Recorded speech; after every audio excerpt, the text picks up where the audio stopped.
You're a little bit gutted now, having not quite got over the line, but was that a performance to be really proud of?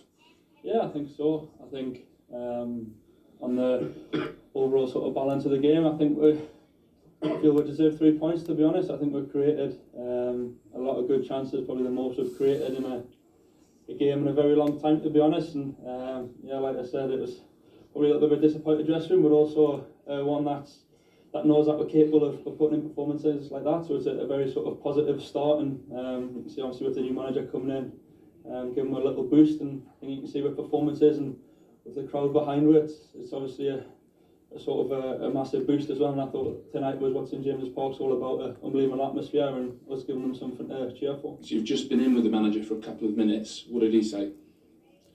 Pretty much what I've just said there, really. Just that we've created a lot of chances, we've played really well. It's a performance we'll be really proud of, and it's about doing that every week now. I think obviously he said the last 3 games against 3 top sides, we've really upped the game, and it's about taking them performances into games with teams around us, and we know if we're performing like that, we'll pick up points and we'll be fine. So Joelington, can I be completely honest? I didn't realise you were that good. Thank you. It's a new position for me, but I always try to give everything for the team, and today was this day. I give everything. I try to help my team to see the 3 points. Unlucky the result, but like Long said, I have to be proud with the game, and just keep going. It's a hard game. I have to take the positive things and look forward for the next game. It's a completely different job the new manager is asking you to do. Why does it seem to suit you so well?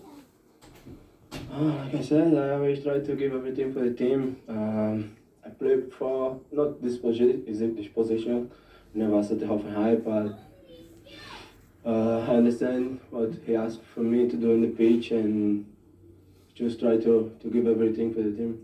He's been a revelation in midfield, hasn't he? What's it been like to play with? To be honest, I think if you ask anyone in the dressing room more, we know he's that good, regardless of what the outside people say. I think the disrespect he gets is a disgrace, to be honest. I can honestly say every day in training he's the best player. If he's on your team, you win in training. It's like if you get Joe, you're sort of buzzing in training. Do you think he steps it up on the pitch, or have you always seen this? To be honest, I think he's obviously, like you say, he's been in a slightly different position. But the way he's been since the new managers came in games, has sort of shown how he has been over the last sort of 2 years in training. Ask anyone at the club, everyone rates him so highly. I'm so happy for him, to be honest. Like I said, some of the noise from outside I think's really disrespectful.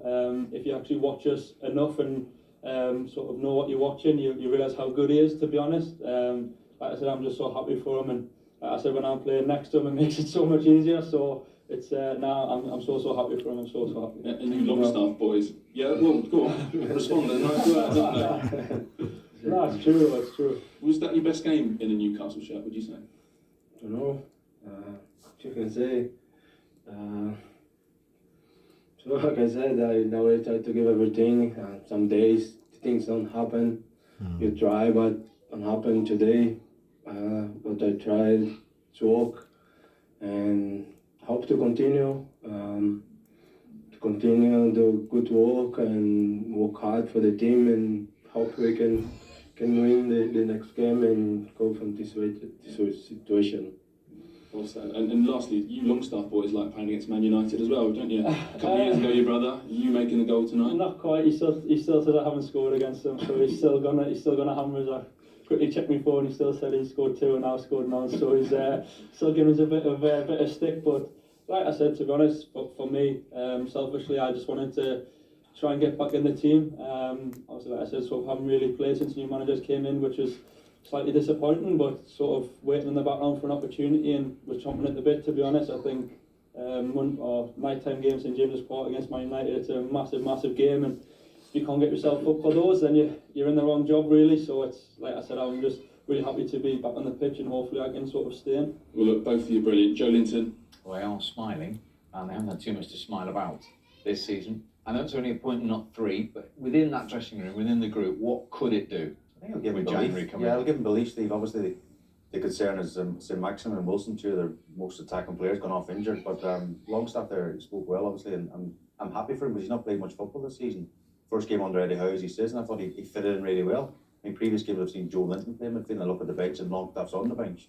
And tonight, I think he's shown to Eddie Howe and the coaching staff that he's good enough to start the next game. You know, it'd be a big question mark who starts up front now, because the way Wilson walked off tonight in Saint-maximin, neither of them will be fit for next game against Everton on Thursday, I think it is. So Joelington might be asked to change position again, maybe plays a number 9. I mean, that is the one downside, isn't it, tonight? The two key men both going off injured. Yeah, and when we talk about Newcastle, we say, look, we give a chance if Saint-maximin and Wilson keep fit.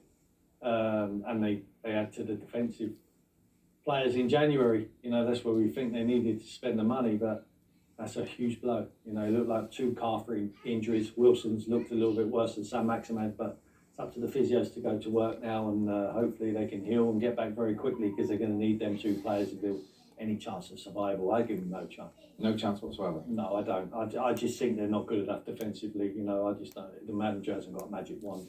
I'm not sure they're going to be able to get the players to hit the ground running in January. I think look, it's a positive result tonight. I don't want to take anything away from them. But you know, the love in there for Joelington. I'm scratching my head. I mean, he's done all right, but when he comes to the club, I thought he was a centre forward. Eddie's seen something in him in midfield, great. But now they're going to have to use him in the areas where we've seen him play and not hit a barn door. Okay, we'll come back to that in a moment. Let's just get a quick reaction from Eddie Howe. Yeah, no, we're very disappointed because I thought we deserved to win. I thought the lads executed the game plan brilliantly tonight. I thought we had to be very good in midfield defensively. We had to have our lines tight between midfield and defence. And I thought, again, a lot of questions about us defensively in recent weeks, but tonight I thought we were very, very good. I didn't think we deserved to concede. And then also we created chances, and how De Gea saved that shot from Amaron at the end, I don't know, because I was right behind it. I thought it was in.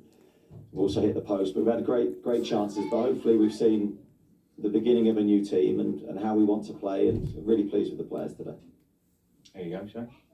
Yeah, it is positive, as I said before. I think you see the difference, you know, with maybe the Steve Bruce team that maybe were a bit more defensive and created less chances. So I think there'll be lots of positive. They'll look back at the game tomorrow, they'll come into one down, and I'm sure Eddie will have his staff down, look through it themselves, and then show the players all the positives. Because there's a lot of chances, first half and second half, against obviously Man United. We talk about one of the biggest clubs in the world, so they have to get belief and a positivity from that result, albeit it would be more had they got 3 points. But I think there will be optimism leading into the Everton game, but they have to back it up now. They have to go on some sort of run. They have any chance to get out of this trouble. And they've got to run a fixtures where, on paper, that is possible. Yeah, I mean, December's been horrific, let's be honest. Obviously, Leicester, they lost. Man City, Liverpool, and again tonight, Man United is a tough game, a tough December. They're the ones coming up. Yeah, they're games you look at now, and again, the reinforcements have to be key, and they need to come in straight away. If I was in recruitment at Newcastle, the 1st of January, after 5 or 6 players lined up, whatever it's going to cost, whatever it's going to take, if these owners are real about what they want this club to do and where they want to bring the club, they're talking about winning the league at Newcastle. So if they've got that in mind, they can't be going down to the Championship for a season. They can't. They have to give Eddie all the finances he needs and more to get players there in January. The positivity is still there, isn't it? I mean, for reaction, I mean, no one would, as everyone forgot, they got beat 3 off Liverpool, 4 off Man City. We know they're difficult games, 4 off Leicester. I mean, they've not exactly been pulling up trees, have they? You know, it's a decent result against a very poor Man United side and something to build on. Yeah, I can't say much more than that. I mean, it looks bleak from a Newcastle point of view. I just felt tonight they had enough chances to win the game, but you just hope. I mean, like all Newcastle fans tonight, they'll still be hoping that they can pull off a miracle. Okay, let's get a Manchester United point of view quickly with Ralf Ragnick. Well, Ralf, you fought back for a point, but was it a performance that you didn't particularly like? No, I didn't like it at all. As I said, we were trying to get better in controlling games. Today we didn't control the game, apart from very few moments at all. It's all about energy, about physicality, and who wins the second balls. What about the transitional moments? And in all those areas, we were not at our best today. In the end, we got a point. That's the good thing, but the performance overall needs to get better. So all those areas you just listed, how do you get them better? I mean, against Palace we were better, but that was a different game. We played at home. Now we had two away games against Norwich and here at Newcastle. And it's about, as I said, it's about physicality, it's about energy. You have to be ready and able to win those direct duels. This was not that often the case. And even when we were in possession of the ball, we had too many giveaways, including the goal that we conceded. And if you're after 7 minutes one goal down here at St James's Park, it doesn't make things easier. Played 17 in 7th, 12 months ago after 17 games, they were top of the league. Energy and physicality, Ralf Ragnick says. Yeah, none of that, no quality either, no game plan today. They was okay first half against Palace, and then they beat Norwich, and they were very lucky to do that. A team who are going to be in the Championship next year, and they've drawn with Newcastle tonight, another team who I predict to be in the Championship next year. So, no, hard work ahead of him. Where does, to answer his question, how does he get? He's got to work on the training field where you have to try and find your best players with the ball in the correct areas. You know, you need some players in the midfield area who are going to control the game. You've got McTominay, you've got Fred, who give the ball away more than they want it back. You know, you need someone who can control the game in there, whether it's Van der Beek or, unfortunately, it's Bruno Fernandes, where you need him higher up the field. You need to start feeding Rashford and Greenwood and Cavani, give them the ball in the correct areas. At the moment, I just see no pattern to them. United for you? There's a lot of work ahead of them. Obviously, we talked before the game about they need to get back in the Champions League, obviously, with the money they've spent and what have you. But on tonight's performance, they're a million miles off it. They're nowhere near it. You know, Ronaldo was non-existent. Rashford, Greenwood, all these attacking players, and we spoke of why they were non-existent, because they weren't getting the supply. Jay, Tim, thank you very much indeed. A point apiece then, and shoots of positivity for Newcastle. We'll see you soon.